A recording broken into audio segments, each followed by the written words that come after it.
Greetings, Jasmine, coming at you live from where I am coming at you from. Coming at you with episode 2, season 2 of the PlaNiya podcast series. Now, this particular one is entitled, How Are You Loving You? Now, before we get started, I do want to say that these are just my opinions, and the purpose of my podcast is to express those. I firmly believe that people can have the thoughts that they have.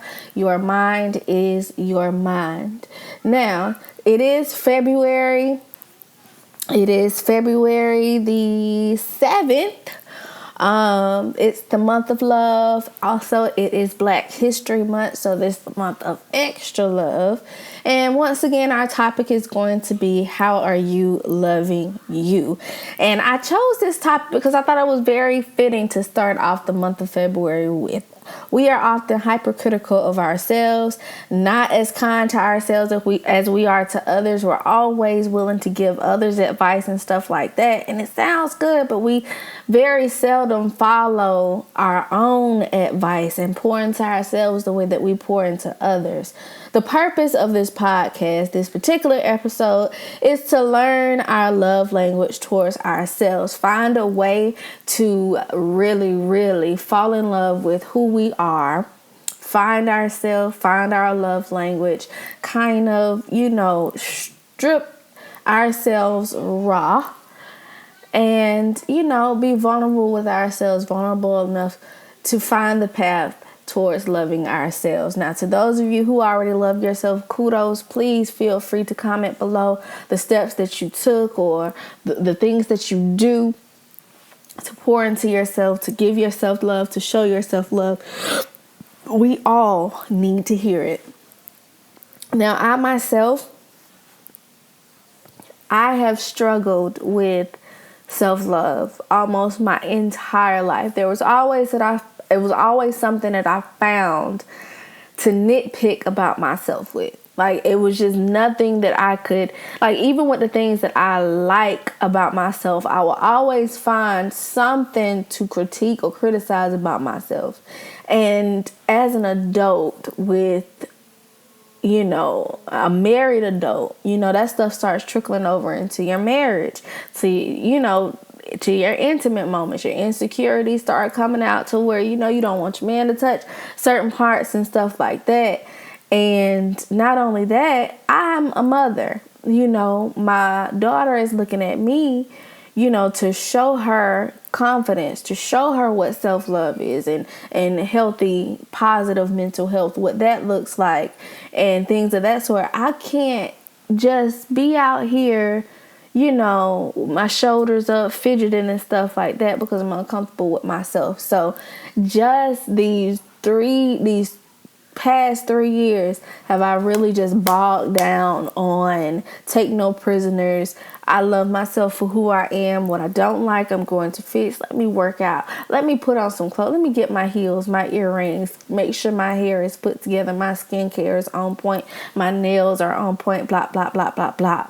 And that does not mean break the bank, but we're going to get into that kind of stuff later. I do want to circle back to the purpose. Once again, the purpose is to learn our love language towards ourselves, with the essential questions being, what would happen if we poured into ourselves the way that we pour into everything else? The way we poured into our jobs, the way we poured into our friends, our in-laws, the people our bosses, the people that we really want to impress, social media even. What would happen if we poured into ourselves the same way we poured into others? Then, a quote that I really took to heart, and I have to give my theater brother from college credit for this, Ishmael. He put up a post that said, I am done being digestible to others. They can choke. And when I tell you I took that thing to heart, I took it to heart. Because that is when I started to really, I said something before on my channel about when my change first started happening. When I became a mother, that's when I became a savage. That's when a whole bunch of people whose feelings I considered before, they just stopped mattering. Like, I didn't care about cutting people off. I didn't care about how you felt about certain things. That's when the anxiety that I felt around certain people mattered more than making them uncomfortable. So anyway, let's go ahead and get into it. So oftentimes, self-love is brought up when there's a question about mental health. I know for me, they kind of go hand in hand. I feel like I have to give myself self-love to combat certain things. And being a Black woman, growing up, I was raised to be strong. Anytime I had an issue with something, and I wanted to cry, my mom, who's another amazing, strong Black woman, she, just an amazing, strong woman. She would often say, tears don't fix anything. And so me crying, she wouldn't let me wallow in anything. She wouldn't let me sit up here and just, it was, you need to find a solution. You need to pray. Nobody got time for that. You need to pray. And while that's fine, I didn't always have the healthiest relationship with a prayer life. I was raised in a fire and brimstone type church. So my relationship with God, in my opinion, was one of fear. So where you would tell me seek God first, how do you tell me to seek him, but I can't question him? I can't ask him questions. It's the same thing as questioning him. You see what I'm saying? So I never had a healthy relationship with God to begin with. And then you telling me to pray and I'm dealing with this stuff. I don't really know what that is. It was just, so my mental health growing up caused me to have anxiety and depression and stuff like that as an adult, especially when I lost, before Jordan and before Junior, when we were struggling to conceive and struggling to give birth and struggling to remain pregnant, my mental health was like trash. And then also too, working at a school that sucked so badly and trying to pursue my dreams, but not having enough money or not having enough time or not having the mental capacity to just wrap my head around being creative. Like, where do I find the time? Like, my mental health was just trash. And so I kind of think, I strongly feel important, especially with the pandemic right now. Mental health is very important. So I just want to tune in, talk to y'all about who's or how you are loving you. Now, I do want to talk about curing anxiety and curing depression and building mental health and curing insomnia and physical health. And we know that anxiety gives you a feeling of restlessness. You're wound up, you're on the edge, you're easily tired. You find a hard time concentrating on different tasks. Like, you just feel off, like you're on a bubble. Also with anxiety, it just kind of feels like your mind's always going blank. Like, you can be having a conversation and then all of a sudden that train of thought just ends. And you're very irritable, and that stuff starts manifesting into your physical stuff, like your muscle tenses up. I know when we first went back to work after the pandemic, me, my team members, all of our necks and shoulders and the top of our backs and bottom of my backs were just like super sore. So that stuff starts manifesting. It can come in form of nausea. It can come in form of headaches and stomach issues. And the cause of it, from my understanding, me doing my deep research on it, is stress. It's triggered by situational things that happen in your life. And with depression, the feeling of sadness, hopelessness, emptiness, you having angry, just outbursts, you have a loss of interest, you can't sleep, you having insomnia, all of that, it stems from trauma. It could be family history trauma. It could be work-related trauma. It could be financial trauma. And so we need to figure out how we can love ourselves past that. So I'm not going to hold you long, blah, blah, blah, blah, blah, because we got a plan for Valentine's Day or whatever. But the first thing that I would suggest doing is just to seek counsel. Talk to somebody. Admit that you need help. I know that's something that I struggled with. Being strong does not mean that you can't get assistance. Being strong does not mean that, you cannot be vulnerable. Sometimes the strength is in vulnerability. Sometimes the strength is in admitting that you don't have everything together, because it takes strength to do that. And I'm about to go to another point, but I'm trying not to preach. But anyway, admit that you need help. That's a part of being strong. Be careful who you trust, because you do not want, the last thing that you want is your business to be out on the street like you publicized it to everybody. Be careful who you trust. I would say go to a family member. For me, it's easy for me to talk to my mom and my brother if it's not me talking to my husband.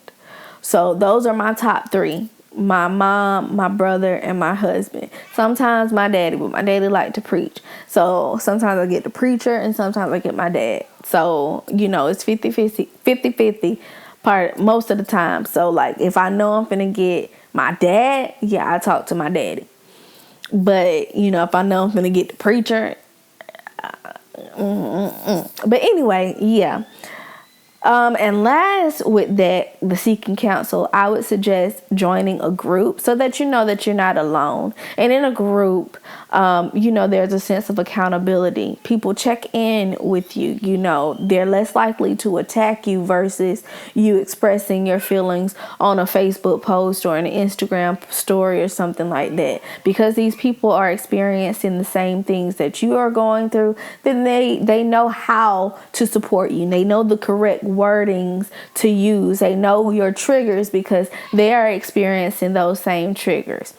Let me just take a break and apologize if you hear any children in the background. I do have 2 under 5, so I have a 4-year-old and I have a 17-month-old, a 1-year-old, 17-month-old. So, they loud. Anyway, the next way I would say that you can love yourself is find a way to relax. And don't let that relaxation rely on anything or anyone else. I always say go back to the old-fashioned ways. The old-fashioned ways being, books, crossword puzzles, writing, music, things of that sort. And be very selective about the music that you may listen to, because the music that you listen to, some of it carries spirits. And what I mean by that is you take on the personality of that song. For instance, when I used to go to the school that I did not like working with, that trash school, I used to often play Nicki Minaj's song, so that when it was Flawless, the Flawless remix, the one with Beyonce, so I could just be like, yeah, man, I ain't worried about these people, blah, blah, blah, blah, blah, blah, blah. Nicki Minaj was my go-to because she was talking mad trash, which was something that you can't really do in the workplace. But because I had consumed that within, I had consumed that before I went into work, then it did something to my personality enough for me to make it through the day. So what I'm saying, and then also to another example is, say you're going through something sad. If you listen to sad music, you're more likely to go ahead and get those tears out. So you take on the personality of that song. So be very selective of the music that you listen to while you're trying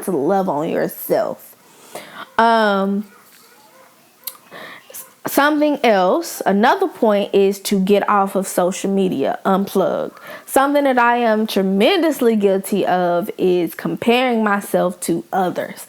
Oh my gosh. We're all comparing each other to each other. I know we often say, ain't worried about this, blah, blah, blah, blah, blah, blah, blah. But if you were not worried, you would not have a social media. You wouldn't post stuff. Why are you sharing your information if you don't care? So to a certain extent, you do care. Even if you're a braggadocious person and I just get on here to stunt, you care about these people feeling some type of way about your stunt. You want them to feel some type of way about you. So with that being said, and I feel like it is highly important for you to unplug in order to love yourself.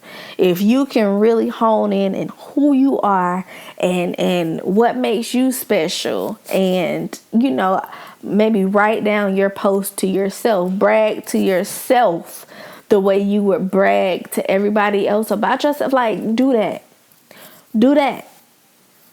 I remember I was a part of a group, and they had us do an exercise where we listed all the negative things about the things that we do. And then they gave us a mentor.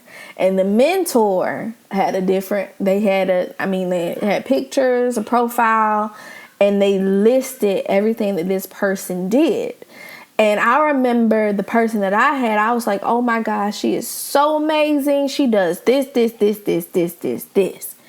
And when the leader of this group asked me, why I felt so amazed by this person, I told them, she was like, okay, well, guess what? This is you. So then she revealed to me that the only thing that she had done, she made a fake profile with this lady, and she removed all the negative things that I said about the things that I do on a daily basis. So I was really admiring myself, which I thought was a very effective exercise to do, because you really tear down and criticize yourself so much at times, and you admire those who are pretty much doing the same things that you are doing, but you cannot see it because you're so hypercritical of yourself and you're stuck comparing yourself to others. But what would happen if you compared yourself to yourself and didn't know you were comparing yourself to yourself? You probably think you are the most amazing person in the world, but since you're so hard on yourself and you so often, criticize yourself, you can't even see it. You can't even see it. So it's my suggestion to just unplug so you can really see yourself. The next thing that I suggest doing is exercising. I started exercising in June after I had gone on a girls' trip, and I felt terrible. It was the biggest I have ever been. It was after we went back to work, after being virtual for the majority of the year. And I remember being super depressed. And I gained 40 pounds from March to June, just eating my depression and my anxiety away. And I remember looking at the pictures when I got back from the trip, and I was just disgusted with myself. And so I started exercising. And as I started exercising, my mental health got better. As my clothes started getting bigger, I was like, okay, I'm feeling myself a little bit. I'm feeling myself. Now, I'm still not at the weight that I want to be, but I'm in better control. I know how to move my body now. I know what to eat. I know what not to eat. I know how many calories I'm supposed to take in a day. I know how different foods affect my body. I crave healthier options. I look for ways to afford foods that make my body feel the way they made it feel when I was making healthier options. And giving myself energy with what I eat. So I highly suggest exercising and eating healthy. I do not suggest diets. I suggest eating healthy, because I still had my little vices where I would have the little small Reese's peanut butter cups for something sweet. I had my spicy hot popcorn when I wanted to snack on something. You still have your vices and stuff like that. But, just find your regimen and make it work for you. The last thing I want to talk about as far as finding a beneficial way to love on yourself is self-care. You'll hear me talk a lot about that. I'm writing a book about it. So the ways that I suggest self-care is make yourself a basket of your favorite things. I'm talking about snacks, girl. Guy, I'm talking about that stuff. Make you a basket of your favorite things, your snacks and all that. Don't worry about anything. And it's just a single day now. A single day. Now don't go overboard, but just, something that's going to last you but not too long for that day. Then I want you to plan and take a day or two off from work. Save the money that you would make on that day or those days. Push that to the side so you ain't worried about taking that cut.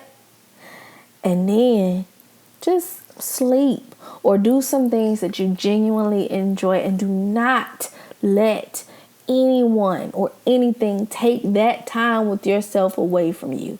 It could be binge watching something. I know on the 25th and the 26th of March, I told my husband to get our beautiful children and leave me alone because I will be watching Bridgerton. I'm going to order my dresses and I'm going to get my basket of my favorite things and I am going to binge watch, and they better not mess with me. Do something like that for yourself. Feels nothing better than just laying in the bed all day because you can with your favorite things. You ain't got to move. You ain't got to be disturbed. The next thing is start a hobby. I have many hobbies, many things. And I have many things because when I don't feel like doing one thing, I don't want to just be stuck. So I go to the other thing. My biggest one is playing video games. I love to write. I like to sew. I like to crochet stuff. Like, I'm always doing something creative. I just recently got into building miniature stuff. Like, find a hobby. That will help you take your mind off of stuff. And it's a very beautiful way to spend time with yourself. You'll start to have these thoughts and you'll start to really get to know yourself. So go to Hobby Lobby, go to Michael's, search Amazon, and just see what you would be into. Just try different stuff. You might come upon a small business. Next thing, get dressed and get up. Well, get up and get dressed. Just get dressed. This year, I've been dolling myself up so much so that my coworkers have just been like, every day, "Ooh, where you going after work? Where you going?" Ooh. And it made me really wonder, like, what was I dressing like before? But I can admit, I was just really just trying to get by. I'm like, I'm here. But now I'm more in tune with, I like this outfit. I'm going to wear this outfit. I'm going to wear the mess out of it. Give me my shoes. Give me my jewelry. Let me have my hair together. I don't wear makeup every day. Let me say that, because I believe in giving my skin a rest. So I have my skin, moisturized and shiny. My lips, blah, blah. You can't see my lips past the mask. It makes me feel good. And then sometimes, people be like, it's a little bit too much. My husband in general, I wore, a faux fur on Christmas with my dress and my high boots. Don't care. It made me feel good. It made me feel great. I know before, and a lot of people worry about, okay, I don't want to wear this. I don't want to stun on nobody. I don't want nobody to think I'm doing too much. Like my brother Ishmael said, my theater brother Ishmael said, I am tired of being digestible. Those who have a problem with me can choke. I love that. So if you want to get dressed up, get dressed up. If you don't, get dressed up. Get dressed up, because it does something to your whole mood. Next, pray. Now, this is the first on my list, but, I wrote it down here. Pray. Get to know God. It might not be your thing, but if you have not tried it, just try it. If it's not your thing, okay. But just try it. And don't try it like other people tell you to try it. You have to have, like, that personal relationship, Like, ignore the whole church people kind of thing. Ignore what you heard. Just, it's a spiritual thing, you know? It's not a religious thing, it's a spiritual thing. And the last thing, eat something good and healthy. Now, my comfort foods, being from the South, being from Albany, Georgia, they were not always the best. My comfort food used to be some pig feet, some rice, some hot sauce, some collard greens, the okra, fried, oh my God. But that ain't always the best. And at my age, you know, we fighting a lot of potential diseases. But I like Korean barbecue. Depending on what you eat, it can be healthy. That's good eating. You know, crab, seafood, you know, that's fairly healthy. Sushi is fairly healthy. Get you some good food, but let it be healthy. Try something new. You know, make that a thing every month. You try new great foods. And just do this for yourself often. I remember when I first moved up here in the Atlanta area, by myself in my apartment, something that I would do every week on Thursdays, I would either order crab legs. I wouldn't order it. I would go to Publix, pick up some crab legs, have me a crab leg dinner, or I would order sushi. It was either crab or sushi. I would alternate. That's something that I did for myself every week. Find something like that for yourself. Pick a day, budget it into put it in your budget, and just pour into yourself that way. Schedule a basket of favorite things, type day, every month or every 2 months. And then every 3 months, do something real big. Take yourself to the spa. Cross something off your bucket list, you know? I'm just interested to really see what would happen if we poured into ourselves the way we poured into everything else. I do hope y'all enjoyed this podcast series. The next one is next week. Please don't forget to like, comment, subscribe, share. I love y'all. Take care until next time. Bye.